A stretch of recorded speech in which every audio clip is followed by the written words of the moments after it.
The signal came in at 03:47 station time, and I was the only one awake to hear it. I had been sitting in the communications room of the trade post on way station 11, finishing a bowl of cold noodles and trying to stay awake long enough to submit the grain export forms that were 3 days overdue.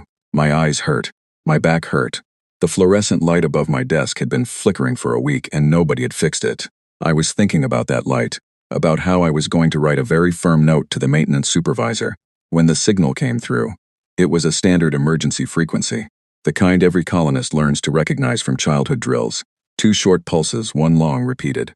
I had heard it in simulations dozens of times and never once in real life. My name is Mara Voss. I am a xenological linguist, which means I spend most of my life surrounded by dictionaries and translation matrices and interstellar trade agreements, written in languages that do not have words for human feelings. I was 31 years old that night. I had been away from Caldwell's Rest for 9 days. I had gone to Way Station 11 to file a grain export report because our colony administrator, a kind older man named Harold Pike, had a fear of electronic submissions and insisted that someone always deliver the paperwork in person.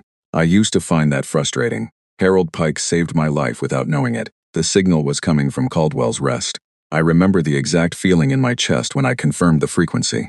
It was not panic, it was something quieter and stranger, like the moment before a very loud sound, when your body already knows something is coming and starts bracing. I grabbed the headset.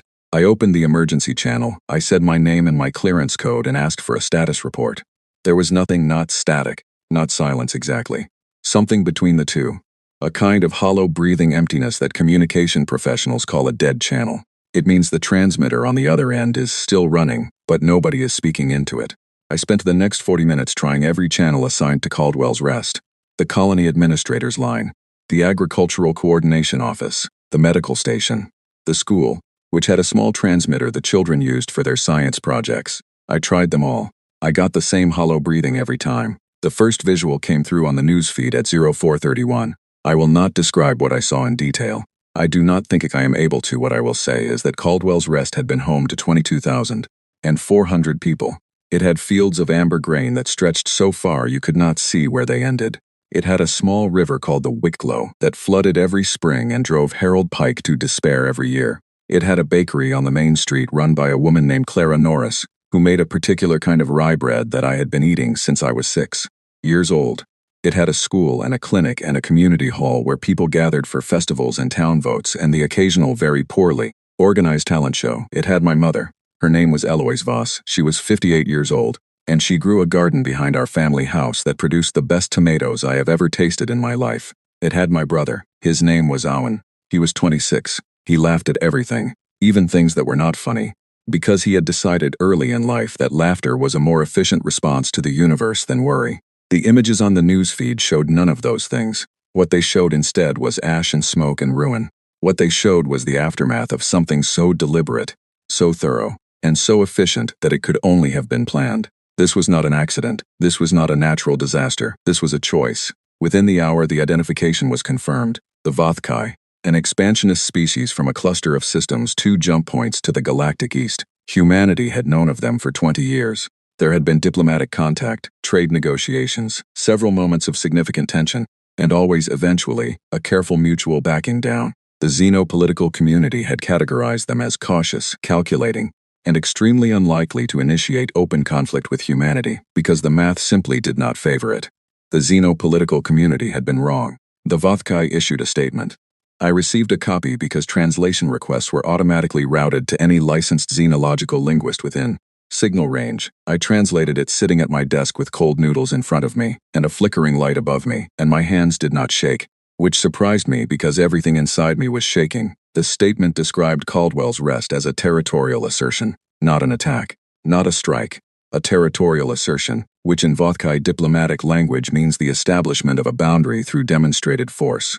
They had looked at our colony, which sat near the edge of formally charted Terran space, and they had decided it was useful to them as a message. They had not declared war. In their framework, they had not needed to. They had simply reached out and erased 22,000 people to let humanity know where its limits were. I filed the translation. I attached my personal certification. I sent it to Earth Command. Then I sat very still for a long time. The response came 18 hours later. Not a long statement, not a diplomatic briefing, not a press conference. 2 words, broadcast on the emergency frequency that every human settlement in explored space monitors at all times. We remember. I had spent my career studying alien languages, and I was fluent enough in the grammar of my own species to understand exactly what those 2 words meant. They were not grief, they were not anger, they were something much older and much simpler than either of those things. They were a promise. I looked out the viewport of Waystation 11 at the stars above me. Somewhere among them, far to the east, the Vothkai were already composing their next diplomatic message, already calculating what humanity's measured response would look like, already assuming that negotiation would follow, that committees would be formed, that a settlement would be arranged. They did not know us at all. Harold Pike tried to reach me once that evening. From wherever he had been when Caldwell's Rest went silent, I never found out. His line went unanswered after that first day, and his name was eventually added to the list. I would see it there, years later, on the memorial wall, between a farmer named George Sutton and a child named Lily Barrow who had been 9 years old. I sat in the communications room and translated documents and listened to the hollow breathing of a dead channel for a long time before I finally turned it off. I did not sleep that night. I do not think I slept much for a long time after, but I remember thinking, as the first pale light of Waystation 11's artificial dawn cycle began to fill the room, that somewhere on Earth, and in every human settlement and every human ship and every corner of the space that belonged to us, 22,000 people had just become something more than a number. They had become a reason, and humanity, when it has a reason, is the most focused thing in the universe. I would learn in the weeks that followed just how true that was. The Vothkai expected negotiations. I know this because I was the one reading their transmissions. I was reassigned 4 days after Caldwell's Rest. The reassignment notice arrived on my personal console, while I was still at Waystation 11, still wearing the same clothes, still eating meals that I did not taste because food had temporarily stopped mattering. The notice was brief and official and told me that I had been assigned to the ECA Unbroken as Cultural and Xenological Advisor, effective immediately. It listed my clearance level, my bunk assignment, and my expected duties. It did not say please. The ECS Unbroken was not a ship I had ever seen in person. I had read about it in the infrastructure reports that circulate through the diplomatic community, the kind of dry technical documents that describe tonnage and propulsion specifications in the same tone you might use to describe a very large filing cabinet. Reading about a ship like that is not the same as standing on a loading dock, watching it fill your entire field of vision, its hull dark and clean and so large that you have to turn your head to see both ends of it. A young logistics officer named Paul Griffin met me at the dock. He was maybe 24, with close-cut blonde hair and a very efficient handshake, and he carried my bag without being asked. He walked me through corridors that smelled of machine oil and recycled air, past crew members who moved with the particular purposeful speed of people who have a great deal to do, and a clear sense of how to do it. Nobody was shouting. Nobody was panicking. I want you to understand how strange that was, given what had just happened. An entire colony had been destroyed 4 days earlier, and these people moved through their work with the same focused, careful energy of a surgeon preparing for a procedure they have performed 100 times. Captain Nora Ashby met me in her briefing room. She was a tall woman, somewhere in her 50s, with iron gray hair cut close to her head and very still brown eyes. She shook my hand. She told me my assignment. She did not use many words, but she used them precisely. My job was to translate and analyze every Vothkai communication intercepted by the fleet. I was to flag anything strategically significant and provide cultural context for decisions and language that the tactical team might otherwise missed, she told me. I would have access to everything, she told me. She expected honesty. She told me that if I did not know something, I should say so clearly rather than guess. That was the whole briefing. It lasted 6 minutes. The galactic community's reaction to Caldwell's Rest came in waves, and I watched all of it through the lens of incoming communications during those first weeks. There was the initial shock, which was genuine. Several species with long-standing diplomatic relationships with humanity issued formal statements of sympathy. The Telhari, who had traded with us for 30 years, offered to mediate. The Crescent Collective expressed what their ambassador called deep concern. 2 smaller species on the outer boundary sent nothing at all, which was itself a message. The Vothkai sent a supplemental statement 12 days after Caldwell's Rest. I translated in my cabin at 2 in the morning, and then sat on the edge of my bunk and stared at the words for a while before sending them to Captain Ashby. The statement said that the Vothvik recognized humanity's emotional response to the territorial assertion and were prepared to engage in structured dialogue regarding the establishment of formal boundary agreements that would prevent future misunderstandings. It was written in the careful, slightly elevated register that Vodkai diplomats used when they wanted to appear generous without actually offering anything. I had read documents like it before, years ago, during the minor shipping dispute near the Crescent border that had eventually resolved itself through a series of extremely boring trade summits. The Vodkai had read the history, too. They had seen that pattern. A human colony is harmed. There is outrage, and then gradually, through negotiation and compromise and the long grinding weight of diplomatic process, things settle into a new arrangement. They assumed the same pattern would hold here. They did not understand that a small shipping dispute and the deliberate destruction of 22,000 people are not the same category of event. I watched humanity move, and moving is the only word that fits. It was not a mobilization in the sense of urgency or chaos. It was something more like a vast, quiet machine shifting into a higher gear. Manufacturing output in the Tehran industrial belt increased by 11% in the first week. Not just weapons manufacturing.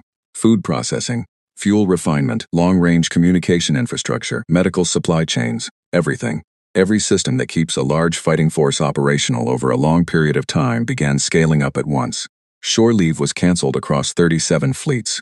I saw the order in the internal briefing documents. 37 fleets. That is not a number the galactic community had ever seen assembled. Because there had never been a need for it. Humanity had not fought a war of this scale in 4 generations. Most species watching from the outside assumed that the mobilization was theater, a show of force to strengthen humanity's negotiating position. They thought we were making ourselves look large. They had not yet grasped that we were not looking large, we were being large. The moment I think about most from those early weeks is the afternoon the Vodkai ambassador's formal apology arrived. It came on a diplomatic frequency, addressed to the Secretary General of Earth's Governing Council, a woman named Clara Wells who had been in office for 6 years and who had a reputation for patience that I had always admired. I was at my translation station when the text came through, and I processed it quickly. It was a genuine apology by Vodkai standards, which means it acknowledged that the outcome at Caldwell's Rest had been more extensive than intended, and expressed a desire to move past the incident toward productive engagement. In Vodkai diplomatic culture, an apology of this weight is a significant gesture. It means the offering party considers the matter open for resolution. I translated it and sent it to the Secretary General's office. 3 hours later, I received confirmation that the Secretary General had received the apology, read it, placed the document on her desk, and walked out of the room without responding. No acknowledgement, no counterstatement, not even a formal rejection. She simply left. Paul Griffin told me about it later, in the mess hall over coffee. He was not smiling when he said it. He looked thoughtful. The way people look when something important is happening, and they are trying to understand exactly what it means. I understood what it meant. It meant that humanity was not interested in the conversation the Vodkai wanted to have. The apologies assumed there was a negotiation to be had, and the Secretary General's non-response was the clearest possible way to say that there was not. I began interviewing crew members in my second week aboard the Unbroken, partly because my job required it, and partly because I needed to understand what I was seeing. I talked to engineers and pilots and tactical officers and medical staff. I asked them how they felt. I asked them what they were thinking about. I asked them what they expected. What I found was a consistency that I had not anticipated. Nobody I spoke to was performing anger or performing grief. They were not making speeches to each other.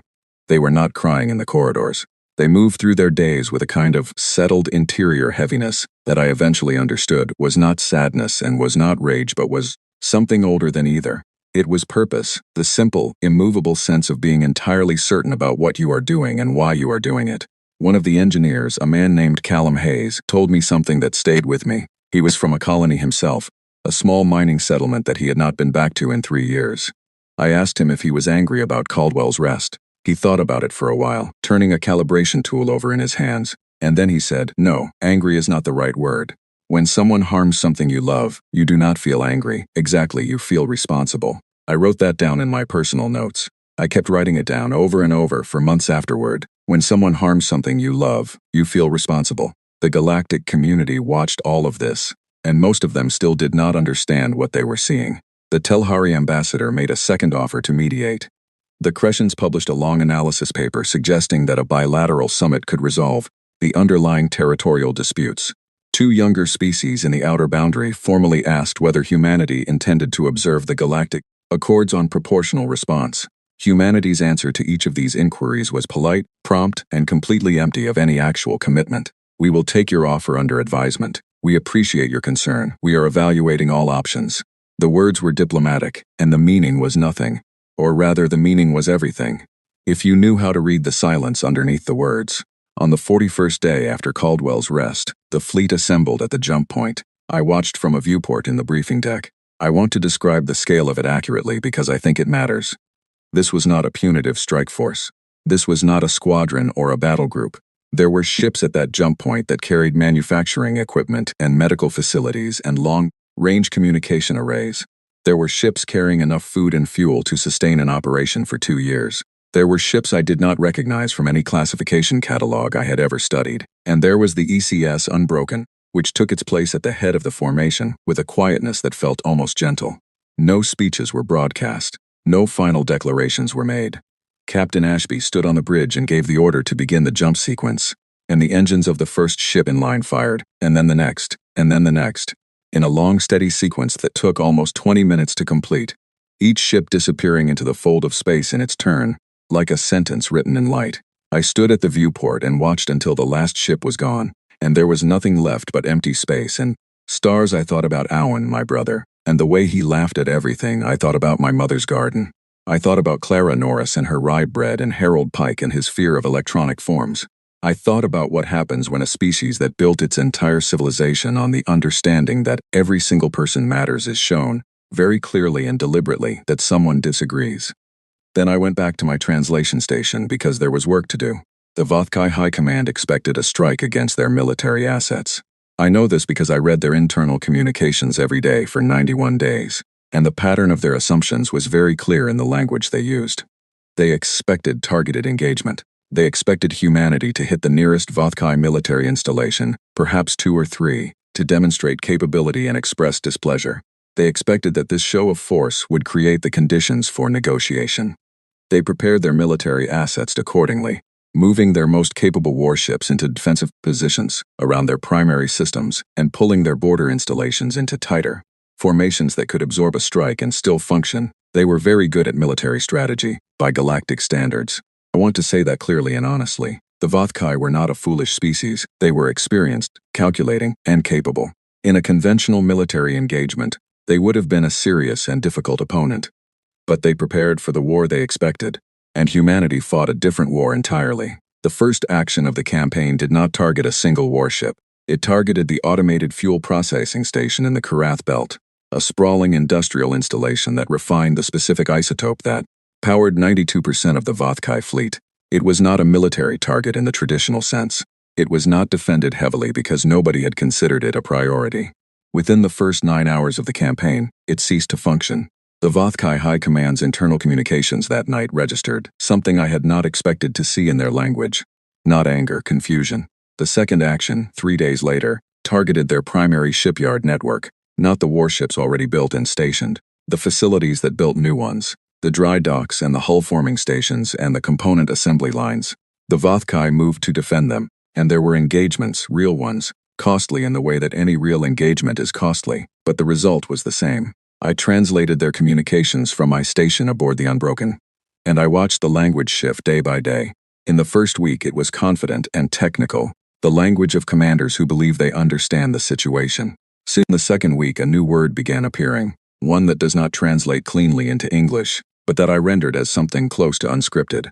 It is a Vothkai term for an event that falls outside existing strategic frameworks. Their high command was beginning to understand that humanity was not following the script. By the fourth week, the word unscripted appeared in every high-level communication I processed. Captain Ashby called me to the bridge once during that period. She wanted my read on the cultural significance of a broadcast the Vothkai High General had made on open channels, clearly intended for humanity to intercept. It was a formal challenge to single combat, a tradition in Vothkai military culture that held enormous historical and spiritual weight. In their history, such a challenge had resolved 3 major conflicts. Accepting it was an act of honor. Refusing it was understood, in their framework, as an admission of weakness or of guilt. I stood on the bridge and translated it aloud, carefully, making sure I captured not just the words but the weight of them. Then Captain Ashby looked at me and asked what I thought. I said that the challenge was genuine. I said that in their culture, making it carried real cost and real meaning. I said that by issuing it, the High General was signaling that he was prepared for the conflict to end, if humanity was willing to engage within a framework he could understand. Captain Ashby considered that for a moment. Then she drafted a response, and she asked me to translate it into standard Vothkai diplomatic register. The response said, simply, that humanity was not engaged in an honorable dispute between equals. It said that humanity was engaged in the prevention of a future in which any species believed this outcome was acceptable. It said that the challenge was declined, and that the campaign would continue. I translated it. I sent it. And then I sat very still at the translation console for a while, because the clarity of it had affected me in a way I had not anticipated. It was not cruel, it was not boastful, it was simply a very precise description of what was happening and why. The Vothkai High General's response came 6 hours later. I processed it alone. It was one sentence, and it said, "We did not know you were this kind of people." I sent the translation to Captain Ashby. I added no commentary because I did not have any. Sometimes a sentence says everything. Other species were watching. Of course they were. A conflict of this scale does not happen quietly in explored space. The galactic community had observation ships at the edges of the engagement zones, well outside any hazard, recording and reporting, and discussing among themselves what they were seeing. I received summary reports from Earth's diplomatic corps about those discussions, because cultural context was part of my job, and the cultural reactions of the watching species were significant. What I read in those reports was fascinating and uncomfortable in equal measure. The Telhari, who had been advocating for mediation since the first week, quietly withdrew their offer in the 5th week of the campaign. They did not say why. Their diplomatic communications simply stopped mentioning it. A species called the Maven, who had no formal relationship with humanity and whom I had barely studied, moved their nearest way station 60 light-years further from Terran space. Not in a hostile action, they simply moved it. They relocated an entire way station because they wanted to be further away from us. 2 younger species on the outer boundary issued joint statements in support of humanity's response. They were small. They had neighbors who sometimes looked at them with the calculating gaze of species, considering territorial assertions. I understood why they were loud in their support, and the Vothkai, inside their own communications network, began using a new term for humanity. I spent 3 days working on the translation because it was a compound word built from roots. I had to trace back 400 years in their linguistic history. When I finally rendered it accurately, it said something close to the species that does not stop.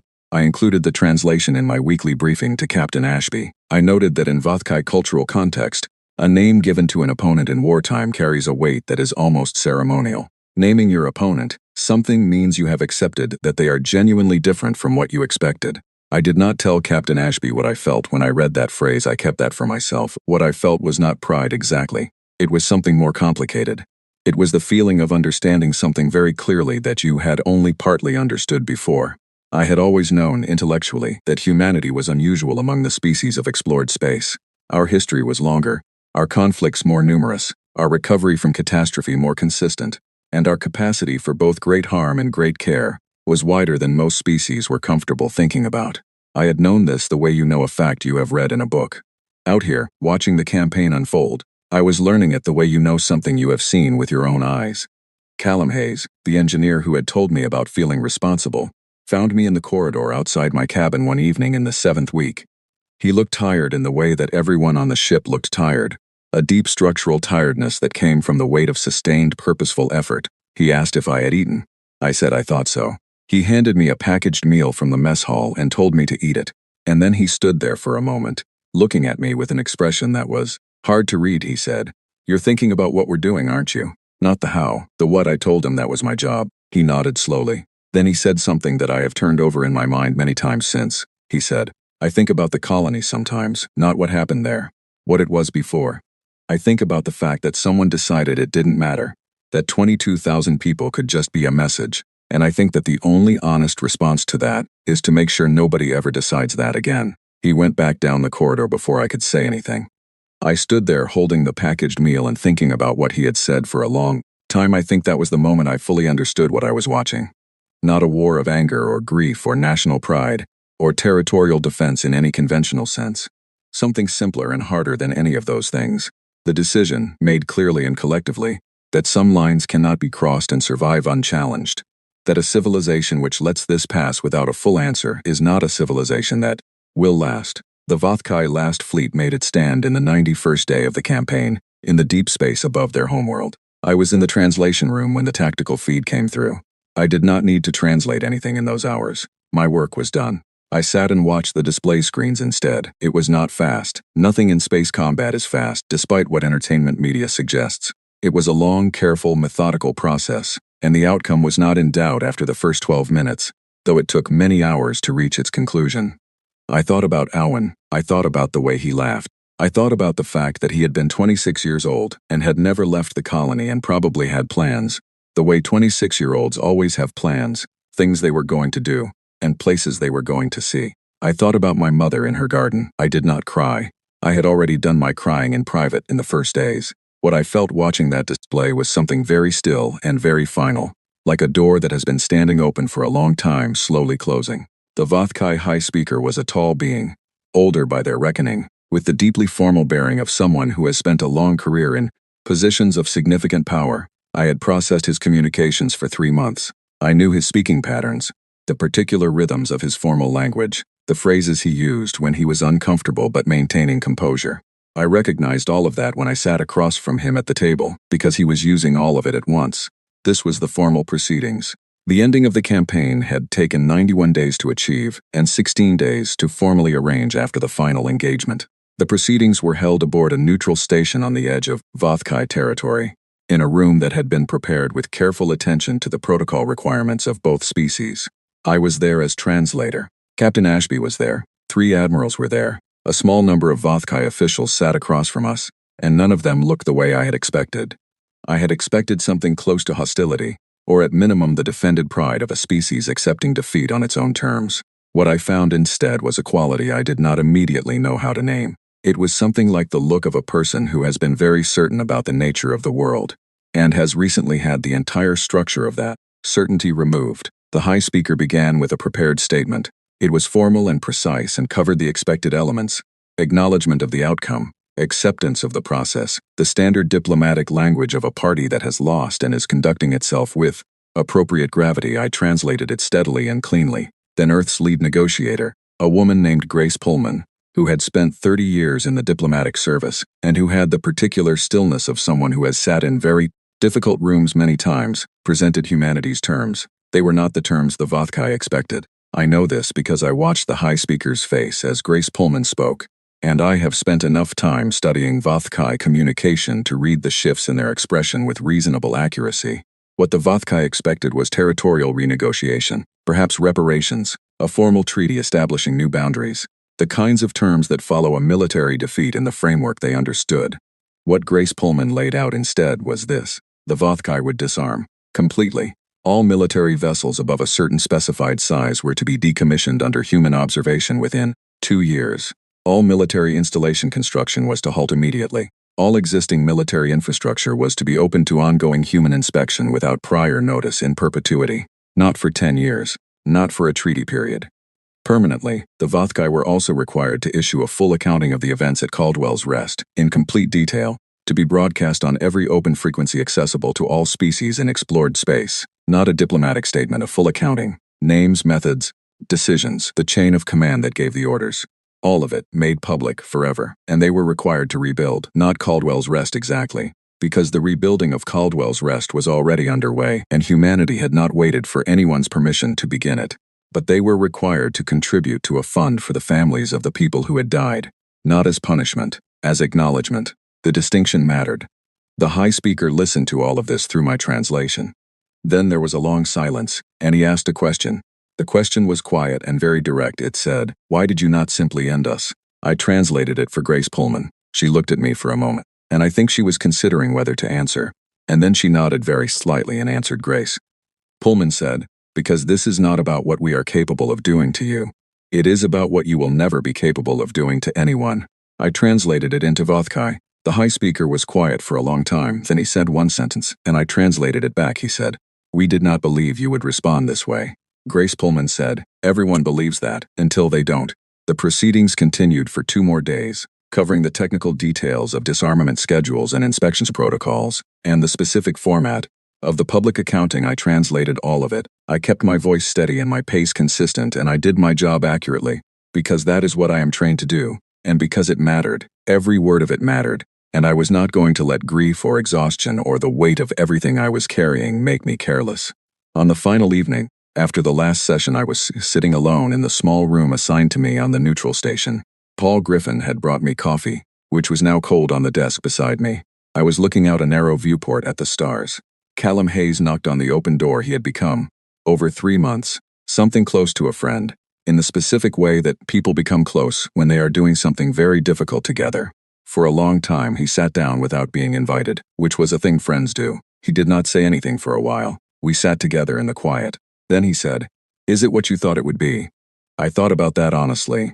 I thought about the proceedings, and Grace Pullman's steady voice, and the high speaker's expression, and the cold coffee, and the stars outside. I said, "It is harder than I thought it would be and more necessary." He nodded. Then he said, "That's most things." The galactic community received the public accounting broadcast 11 days later. I did not need to translate it because the Vothkai issued it in 17 languages simultaneously, including Standard English. But I read the full version in the original Vothkai because I needed to read the language they had used, the specific words they had chosen, to understand the weight they had actually placed in it. It was complete. I want to say that, because I had not been certain it would be. It named the decision makers. It described the reasoning. It described what they had believed, which was that a limited demonstration of force against a lightly defended outer colony would establish a boundary that humanity would eventually accept. It described how wrong that belief had been. It ended with a sentence that was not required by the terms of the agreement and that surprised me when I found it. The high speaker had written it himself, I believe it said. "We misjudged them not because we lacked information, but because we chose to define them by their patience rather than their depth. We will not make that mistake again." I read that sentence a number of times. Then I began composing a report on the cultural implications of the public accounting for Earth's diplomatic office, because there was still work to do, and there would always be work to do. And that is the thing about endings. They are only ever the end of one thing. Everything else continues. Across explored space, in the weeks following the broadcast, other things continued too. The Maven way station, which had been quietly relocated 60 light-years further from Terran space, was not moved back. That was interesting to me in a way I found difficult to fully articulate. It was not fear exactly. It was something more like recalibration. The galactic community was adjusting its understanding of what kind of thing humanity was. A species on the outer boundary, the Parath, who had been in quiet negotiations with a larger neighbor about a disputed resource zone, sent an unofficial communication to Earth's diplomatic office. It did not make any specific request. It simply noted that the Parath were aware of recent events and valued their relationship with humanity and hoped to deepen it in coming years. Grace Pullman showed it to me and asked what I thought it meant. I said it meant the neighbor had stopped pushing. She smiled a small, tired smile and said that's what I thought too. The rebuilding of Caldwell's Rest was already 3 weeks underway by the time I returned there. I had requested permission, and it had been granted without hesitation, and Paul Griffin arranged my transport personally. He told me to take whatever time I needed. He did not ask if I was ready, which was considerate of him because I would have lied. I landed in the morning, local time. The transport set down on a temporary pad at the edge of what had been the main settlement, and I walked out into air that smelled of turned earth and fresh construction materials. And under all of it, faintly, the memory of smoke. The new structures were rising quickly. Humans build fast when they are determined, and there had been no shortage of volunteers.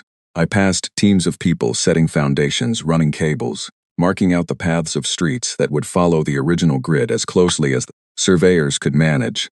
I saw the marker that had been driven into the ground where the community hall would stand. I saw the cleared land where the school would be rebuilt. I stood at the edge of what had been the main street, and I tried to find the bakery. Clara Norris and her rye bread. I could not locate the exact spot, not with any certainty. The geometry of the place was different now. I found the general location of my family's house by walking from a fixed point I recognized, a large flat stone by the edge of the Wicklow River that had been there since before I was born and was still there now, patient as stones are. I counted my steps from the stone the way I had done as a child, coming home from the river in the evenings, counting my steps because I had been the kind of child who counted things. I stopped where my counting told me the house had been. The ground was cleared. There was nothing there, just flat, dark earth, turned over by whatever equipment had cleared the ruins. I crouched down and picked up a stone from the ground. It was ordinary, the kind of pale gray stone you find everywhere in that region. I held it in my hand for a moment. Then I placed it carefully on the ground in front of me, in the spot where the front door would have been. My suit's recorder was running. It runs automatically whenever I am in a professional assignment zone, which I technically still was. I did not turn it off. I stayed there for a while. I did not talk to anyone. I did not perform anything. I just stayed in the way that you stay somewhere that mattered to you, because staying is itself a kind of keeping. Then I stood up. I walked back toward the transport pad. I passed a work crew laying foundation for what the site map told me would be the new medical station. A young woman with red hair and concrete dust on her arms looked up as I passed and gave me a brief nod, the kind of nod people give each other when they are busy, but want to acknowledge the person passing through. I nodded back. There was work to do. There always was. I thought about Grace Pullman's words in the proceedings room, and Callum Hayes and the packaged meal, and Captain Ashby's 6-minute briefing, and the hollow breathing of a dead channel at 0347 station time. I thought about all of it, and then I said it in the particular inner place, where I keep things that are finished but not forgotten. The transport lifted me away from Caldwell's Rest at midday. I watched through the window as the settlement shrank below me, the new structures bright and pale against the dark earth, the Wicklow River, a thin silver line at the edge of the frame. I thought, they wanted to make a point with this place. We made a different one. 22 years. That is how long it had been when the Nereth made first contact with humanity. And I was the one who received their opening message. I was 61 by then. My hair had gone partly gray, which I had decided not to mind. I was Earth's chief xenological advisor, which sounds like a very important title, and is in fact a job that involves a great deal of very detailed reading, and a great deal of very careful listening, and occasionally a great deal of waiting in rooms for things to happen. I had an office in the diplomatic complex in New Geneva that overlooked a garden, which I considered a significant improvement over the flickering light above my desk at Waystation, 22 years earlier. Caldwell's Rest had a population of 41,000 people. It had a new community hall and a new school and a rebuilt bakery on the rebuilt Main Street. I had been back 3 times on the second visit. I had found a young baker there who made a rye bread that was not quite the same as Clara Moore's bread but was very close, and I had sat at a small table and eaten a full loaf of it and felt something settle in me that had been unsettled. For a long time, the memorial wall was in the town square. It was Blackstone, clean and simple, and it had 22,400 names on it. I had stood in front of it on each of my visits. On my most recent one, I had stayed for a very long time, because I had learned by then that staying is important, and I no longer apologized to myself for taking the time. The Nereth made first contact at 0912 on a clear Tuesday morning, which I mention because I have noticed that important things often happen at unremarkable times on unremarkable days, and this was consistent with that pattern. The signal was careful and deliberate. It used a communication protocol that matched several different known formats, clearly an attempt to be understood across whatever species received it. It was, linguistically, one of the most thoughtful first contact messages I had ever received, and I had received several in my career. Its content was interesting. Most first contact messages follow a predictable structure. They establish that the sending species is peaceful. They express interest in dialogue. They offer basic information about themselves and their home system. They ask for a response.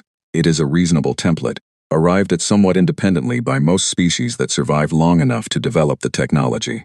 The Nereth message followed this structure, and then at the very end added something that did not follow it at all. After the standard peace declaration and interest in dialogue, the message said, "We are aware of events in this region of space and we ask, respectfully, whether our presence here is permissible." I read that sentence 3 times before I translated it for the morning briefing.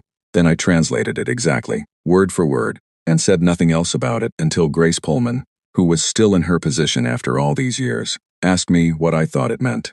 I told her I thought it meant the Nereth had been watching, and that they had understood what they had watched, and that they were asking for something that most species do not think to ask for in a first contact scenario. She asked what that was.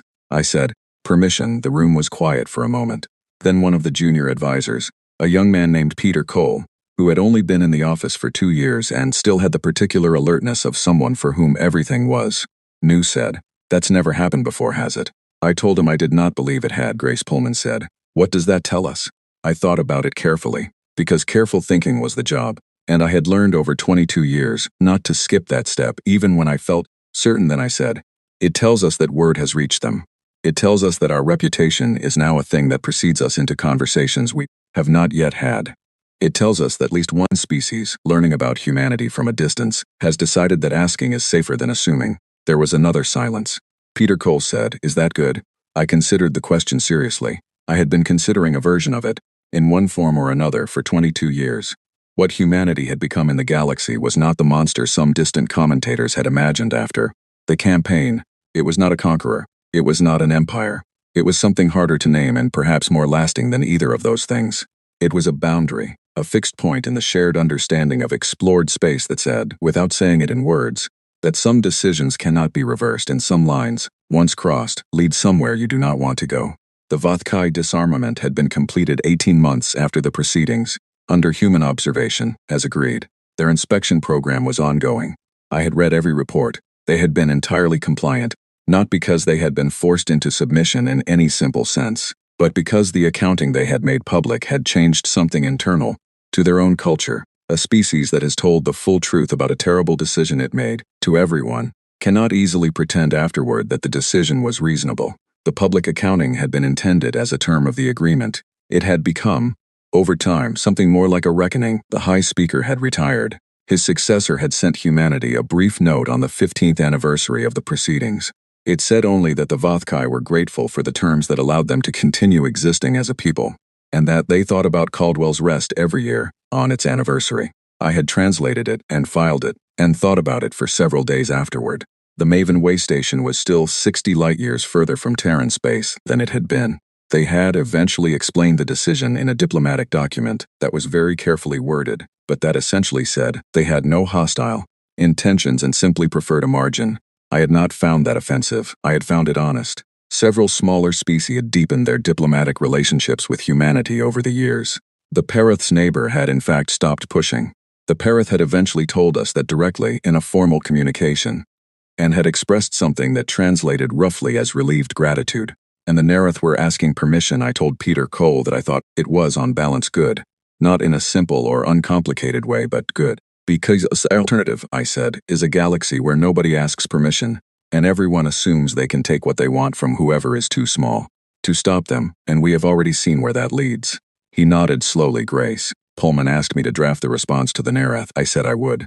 I spent the rest of the morning working on it, the way I spend most mornings, carefully, word by word, because words are the thing I know how to be responsible with. The response I drafted told the Nereth that their presence was welcome. It told them that humanity was interested in dialogue and in exchange, in the long, patient work of learning each other. It told them that humanity expected from them what it expected from every species it engaged with, which was honesty and the simple acknowledgement that every world and every people has a right to exist without being used as someone else's message. It was not a threatening document. It was not designed to frighten, but it was very clear, and clarity, I had learned, was usually the kindest thing you could offer in a conversation like this one. Paul Griffin had retired 5 years earlier. Callum Hayes was still working, the last I had heard, on some kind of deep space engineering project. Captain Ashby had passed away 2 years ago, at home with her family. I had sent a note to her family when I heard. I had not known what to say that was adequate, and so I had said something, simple and true, which is that she had been exactly the person she needed to be at a moment that required someone exactly like her. Her daughter had written back and thanked me. I sent the Nereth response at the end of the morning. I watched the confirmation icon appear on my console, the small green signal that tells you a message has been transmitted, and then I got up and went to look out the window at the garden for a while, because I have found that it helps to look at growing things periodically. I thought about the memorial wall in Caldwell's Rest, all those names, 22,400 of them, each one the name of a person who had a particular laugh and particular plans and a particular relationship to the morning light. I thought about Harold Pike and his fear of electronic forms. I thought about the signal at 0347 and the hollow breathing of the dead channel and the 2-word broadcast that had arrived 18 hours later. We remember, we had, we did, we always would. The stars outside my window looked the same as they always did, which is to say they looked like nothing and everything at once, the way very large things always do when you get close enough to them to understand their scale. Somewhere among them, the Nereth were waiting for an answer. Somewhere among them, the Vothkai were going about their lives in the world that the agreement had preserved for them. Somewhere among them, human ships moved on their various errands, and human people lived on their worlds, and human children went to school and came home in the evenings and counted their steps. I went back to my desk. There was more work to do. There was always more work to do, and I had long since made peace with that, but I sat down slowly, because I was 61 and my back was not what it had been. And I let myself have one more moment at the window before the day resumed. I thought about what the Vothkai had called us, all those years ago, the species that does not stop. I looked at the garden below, at the ordinary green things growing in the ordinary morning light. They had meant it as a kind of fear, as a warning they gave to each other, A name that meant something dangerous. And maybe that was accurate. Maybe that was part of what we were. But standing there, reading a message from a new species that had learned enough about us to ask permission before approaching, I thought that perhaps it was also something else. Perhaps it was what you become. When you decide that every single person matters. When you build a civilization on the belief that 22,000 people are not a message, and not a margin, and not a number to be weighed against. Strategic convenience. When you carry your dead with you not as weight but as reason. You become the species that does not stop. I sat down at my desk. I picked up my coffee, which was warm for once. I opened the next file.